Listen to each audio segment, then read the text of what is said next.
On a balmy Saturday evening in the quiet town of Norfolk, Joseph Green, a prominent investment banker, vanished without a trace. His wife, Georgia, a beloved high school art teacher, reported him missing after he failed to return from what he claimed was a golf outing with clients. As news of Joseph's disappearance spread, the tight-knit community was left in shock. The Greens were pillars of society, their seemingly perfect life the envy of many. Little did anyone know that beneath the surface, a storm was brewing. Joseph, with his charismatic smile and sharp business acumen, was a fixture at town meetings and charity galas. At 45, he cut an impressive figure, tall with salt and pepper hair that only seemed to enhance his distinguished air. He had a way of making everyone feel important, whether it was the barista at his favorite coffee shop or the mayor at a fundraising event. His success at Norfolk Investment Group was legendary, with whispers of his seven-figure bonuses circulating through the town each year. Georgia, known for her vibrant personality and dedication to her students, was equally beloved. At 42, she retained the youthful energy that made her a favorite among her high school art students. Her passion for creativity was infectious, and she had a knack for inspiring even the most reluctant students to express themselves through art. Her own paintings, abstract pieces that seemed to capture the essence of emotion on canvas, had gained recognition in galleries across New England. As the hours ticked by with no word from Joseph, Georgia's concern grew into panic. The local police, led by Detective Mia Davis, a seasoned investigator with a reputation for solving complex cases, began their investigation. Davis, a no-nonsense woman in her early 50s with sharp green eyes that seemed to miss nothing, arrived at the Green home late Saturday night.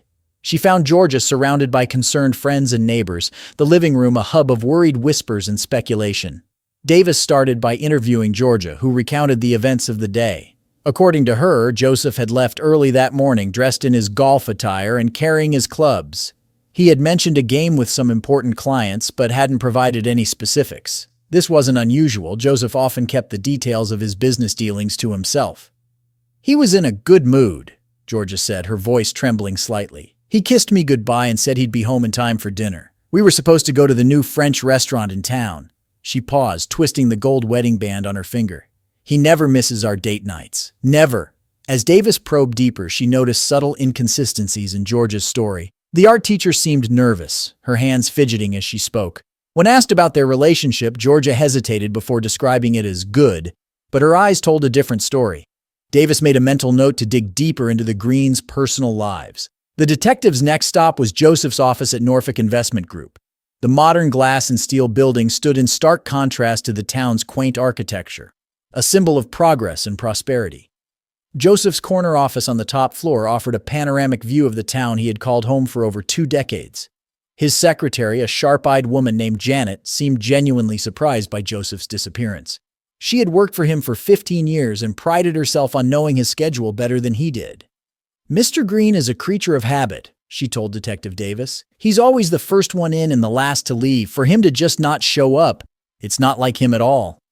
Janet confirmed that Joseph had no scheduled golf outings or client meetings for that day. In fact, Joseph's calendar had been unusually clear for the past few weeks, with numerous blank spaces and canceled appointments.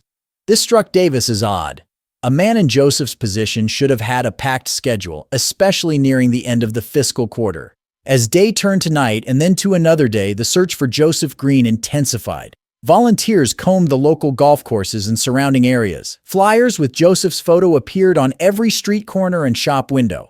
Local news channels ran constant updates, their reporters camped outside the Green home. But despite the efforts of the entire town, there was no sign of Joseph.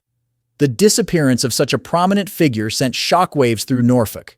Theories and rumors began to circulate. Some speculated that Joseph had run off with a mistress, while others whispered about possible financial troubles.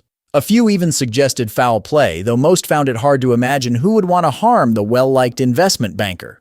As the investigation continued, Detective Davis found herself drawn deeper into the complex web of relationships and secrets that lay beneath Norfolk's idyllic surface.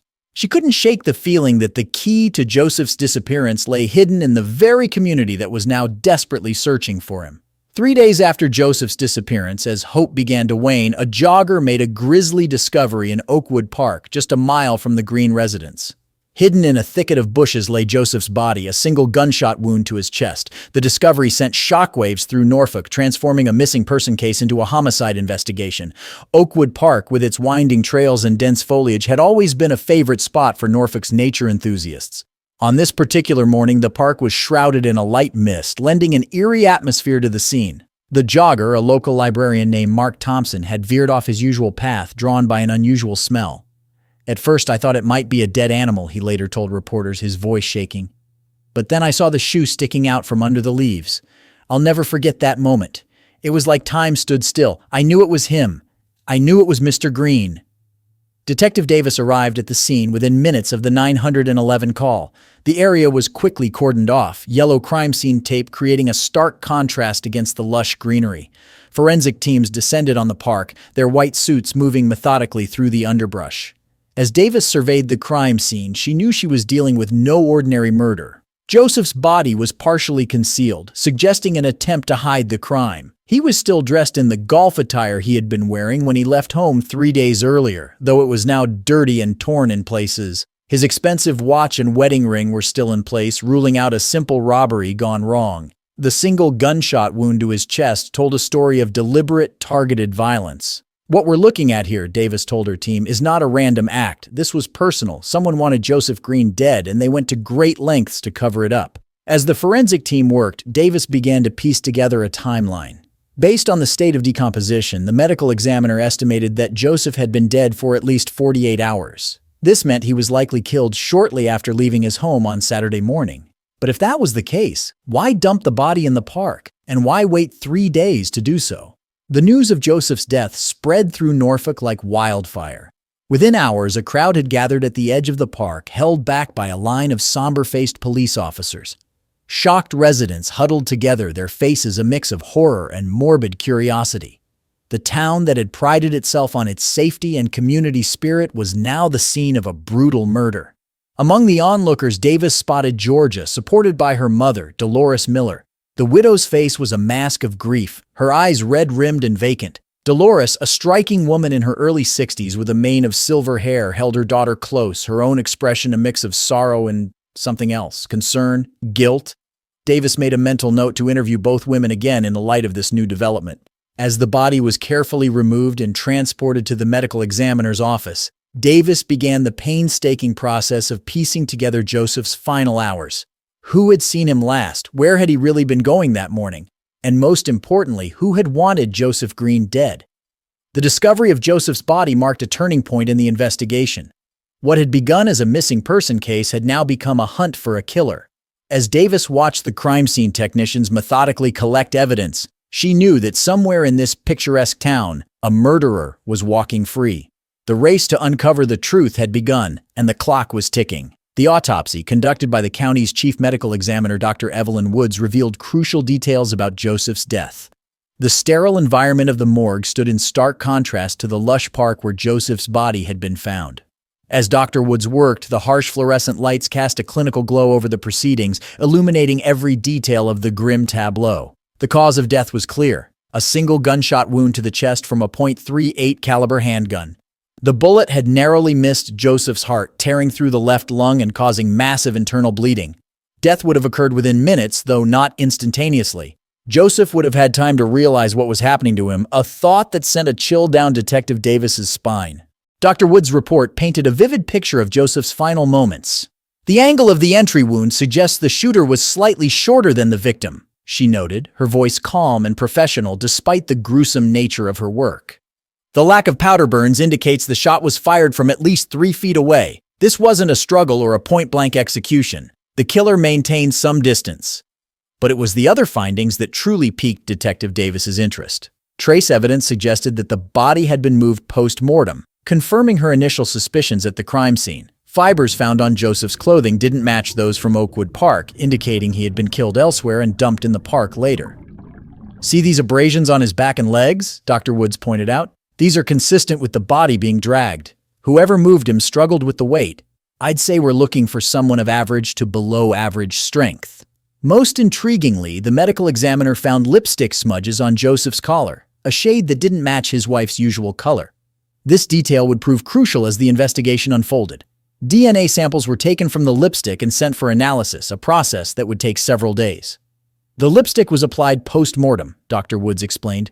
It's as if someone kissed him goodbye after he was already dead. A rather macabre touch, wouldn't you say, Detective? The toxicology report revealed another surprise. Joseph's blood alcohol level was well above the legal limit, unusual for a man known for his self-control and professional demeanor. Empty stomach contents suggested he had been drinking on an empty stomach, perhaps to steady his nerves before a confrontation. Or had someone deliberately gotten him intoxicated? There's something else, Dr. Woods said, her brow furrowed. I found traces of a sedative in his system. Not enough to incapacitate him, but certainly enough to make him groggy and suggestible. Someone may have been trying to make this look like a drunk driving accident gone wrong. As Davis absorbed this information, her mind raced with possibilities. The evidence pointed to a premeditated act, not a crime of passion. Someone had planned this, had taken steps to manipulate the scene and mislead investigators. But who, and why go to such lengths to cover up the murder only to dump the body in a public park? The sun was setting as Davis drove back to the station, casting long shadows across the streets of Norfolk.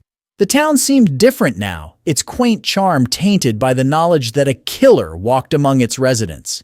As she passed the Green home, she noticed a light on in the upstairs window. Georgia was likely awake, grappling with her new reality as a widow under suspicious circumstances. Davis made a mental note to re-interview Georgia first thing in the morning. The lipstick, the alcohol, the sedative, all of these new details needed to be addressed. And then there was Dolores Miller, Georgia's mother. Something about her demeanor at the park had struck Davis as off. It was time to dig deeper into the Green family dynamics.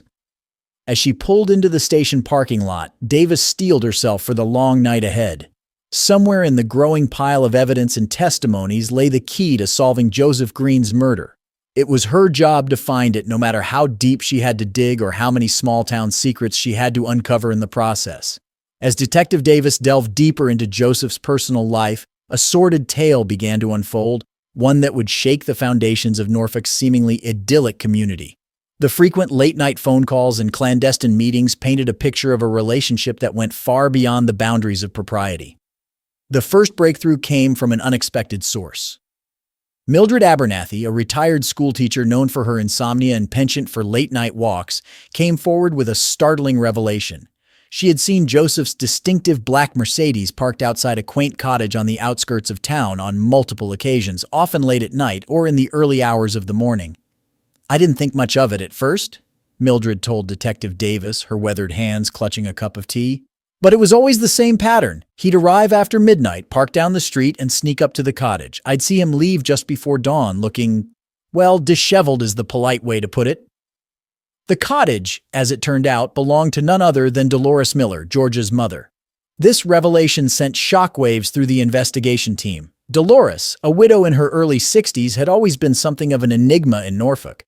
After her husband's death a decade ago, she had retreated into a quiet life, rarely seen in town except for her weekly visits to her daughter. Armed with this new information, Davis began to dig deeper into Joseph and Dolores's movements over the past few months. Credit card statements showed purchases at intimate restaurants and hotels, always for two. The dates of these outings coincided with times when Georgia believed Joseph to be working late or away on business trips.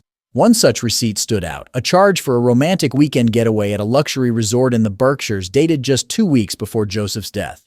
The staff at the resort remembered the couple well.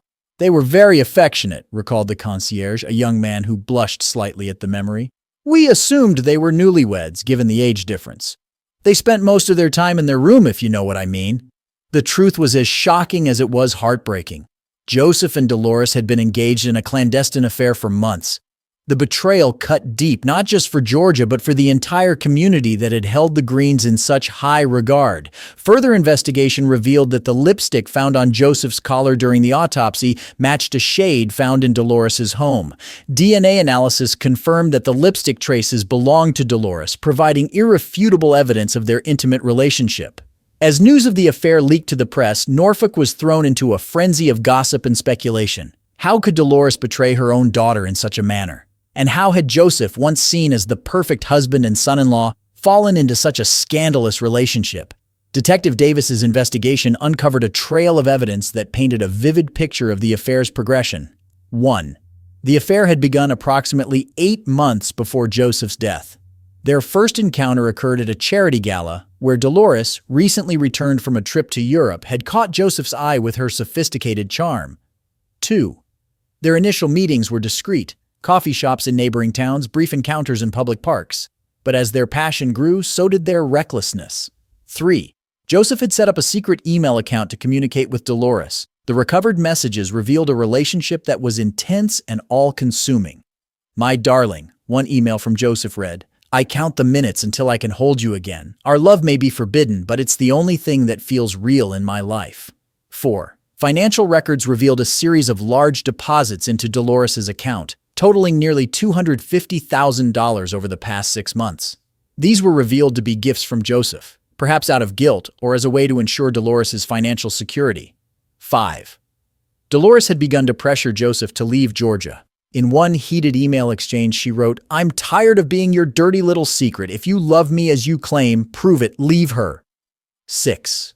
Joseph, torn between his passion for Dolores and his loyalty to Georgia, had started to crack under the pressure. Colleagues at Norfolk Investment Group reported that he had become distracted, making uncharacteristic mistakes in his work. But the most shocking revelation was yet to come. Medical records obtained during the investigation showed that Dolores, at the age of 62, was pregnant. DNA tests confirmed what many had already suspected. Joseph was the father. This pregnancy added a new dimension to the case. Had Joseph, upon learning of the pregnancy, threatened to end the affair? Or had Dolores, fearing the exposure of their relationship, decided to take matters into her own hands? Interviews with Dolores's neighbors provided crucial information about the night of Joseph's disappearance. Sarah Jensen, who lived next door to Dolores, reported hearing a heated argument coming from the cottage around 10 p.m. on the night Joseph vanished. "I heard a man's voice, I assume it was Joseph's, shouting something like, 'You can't do this to me,' to us," Sarah told Detective Davis. "Then there was a loud crash, like something being thrown. I was about to call the police when suddenly everything went quiet." Another neighbor, Tom Blackwell, reported seeing a car that matched the description of George's leaving Dolores's cottage around midnight. "I remember thinking it was odd," Tom said. "I knew it wasn't Dolores's car, and it was unusual to have visitors that late." As Detective Davis pieced together the timeline, a troubling scenario began to emerge. Had Georgia discovered the affair and confronted Joseph and Dolores that night? If so, what had transpired in those heated moments? The investigation also uncovered a series of threatening text messages sent from an unknown number to both Joseph and Dolores in the weeks leading up to Joseph's death. "I know what you've done," one message read. "Your secret won't stay buried forever." Through painstaking investigation and a stroke of luck, Davis pieced together the events of that fateful Saturday. The detective's breakthrough came when a local gas station attendant came forward with crucial information. "I remember Mr. Green coming in that morning," the attendant, a college student named Jake, told Davis. "He seemed agitated, kept checking his phone. He bought a bottle of whiskey, which I thought was strange for that early in the day." This testimony placed Joseph in the vicinity of Dolores's cottage on the morning of his disappearance, contradicting his story about a golf outing. Armed with this information, Davis obtained a warrant to search Dolores's property. The search of the cottage revealed traces of blood in the living room, despite attempts to clean it. Forensic analysis confirmed it was Joseph's. In a hidden compartment in Dolores's bedroom, investigators found a .38 caliber handgun, the same caliber used to kill Joseph. With this evidence in hand, Davis brought both Georgia and Dolores in for questioning. Under intense interrogation, the truth finally emerged. Georgia, having grown suspicious of her husband's behavior, had followed Joseph to her mother's cottage that Saturday morning.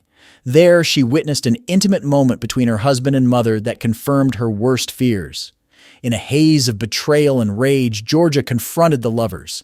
A heated argument ensued, with accusations flying and years of pent-up resentment bubbling to the surface. Dolores, in a moment of desperation, revealed her pregnancy, hoping it would force Joseph to commit to her.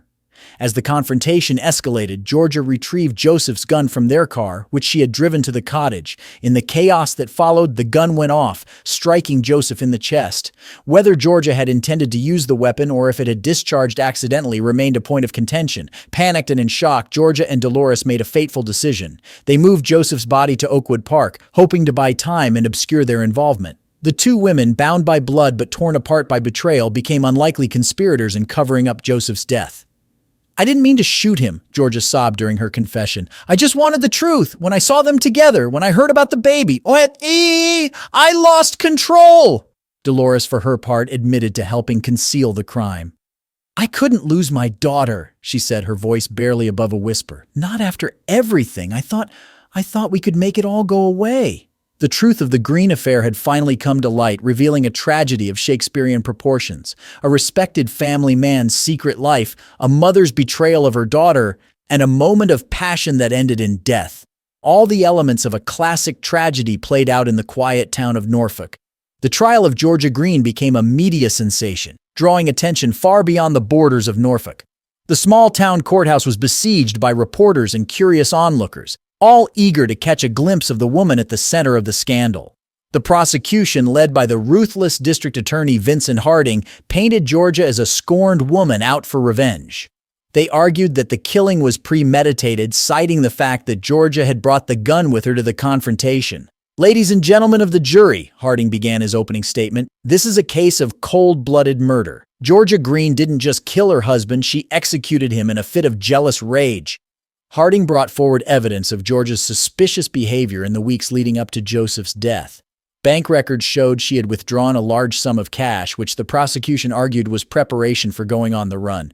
They also presented text messages Georgia had sent to a friend expressing her fears that Joseph was being unfaithful. Defense attorney Elena Morales, however, portrayed her client as a victim of unimaginable betrayal, pushed to the brink by circumstances beyond her control. She argued that Georgia had acted in the heat of passion and that the gun had gone off accidentally during the struggle.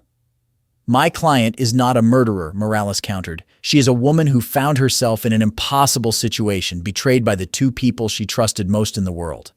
The defense team brought in expert witnesses to testify about the psychological impact of such a betrayal.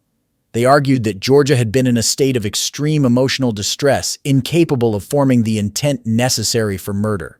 The courtroom was a battleground of emotions, with Georgia's anguished testimony moving many to tears. She spoke of the years of struggle with infertility, the growing distance in her marriage, and the gut-wrenching moment when she discovered her husband's betrayal with her own mother. "I loved Joseph with all my heart," Georgia testified, her voice breaking. "When I saw them together, when I heard about the baby, it was like my whole world shattered. I didn't go there to hurt anyone. I just wanted the truth." Dolores's testimony was equally dramatic. Visibly pregnant, she faced the courtroom with a mix of defiance and shame. She admitted to the affair, but insisted that she and Joseph had been in love. Her revelation of the pregnancy sent shockwaves through the courtroom and added another layer of tragedy to the already heartbreaking case. "Joseph and we didn't mean for it to happen," Dolores said, her hand resting protectively on her swollen belly. "But we fell in love. We were going to tell Georgia to make things right, but then—" The trial lasted for 3 weeks, each day bringing new revelations and emotional testimonies. Character witnesses spoke of Georgia's kindness and dedication to her students.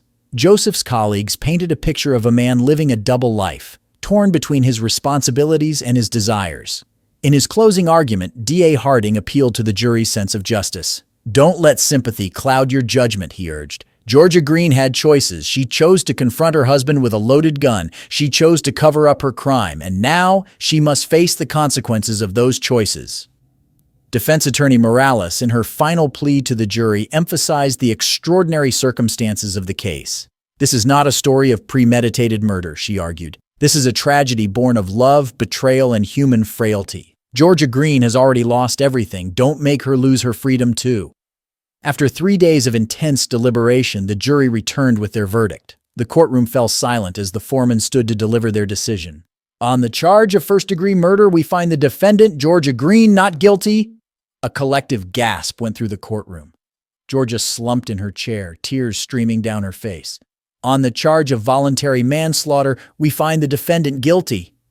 The judge, taking into account the extraordinary circumstances of the case, sentenced Georgia to 5 years in prison with the possibility of parole after 3. It was a lenient sentence by many standards, a recognition of the unique and tragic nature of the case. As Georgia was led away from the courtroom, the town of Norfolk was left to grapple with the aftermath of a tragedy that had shattered the illusion of perfection. The Green affair served as a stark reminder that even in the most picturesque of settings, dark secrets can lurk just beneath the surface, waiting to explode with devastating consequences. Dolores, ostracized by the community and estranged from her daughter, left Norfolk shortly after the trial. She gave birth to Joseph's child, a painful reminder of the affair that had torn her family apart. Years later, long after Georgia had served her sentence and returned to a much-changed Norfolk, the town still whispered about the Green affair. It had become a cautionary tale, a reminder of the destructive power of secrets and the fragility of trust. For Georgia, Dolores, and the child born of betrayal, the echoes of that fateful night would resonate for a lifetime, a stark testament to the far-reaching consequences of a single moment of passion and desperation.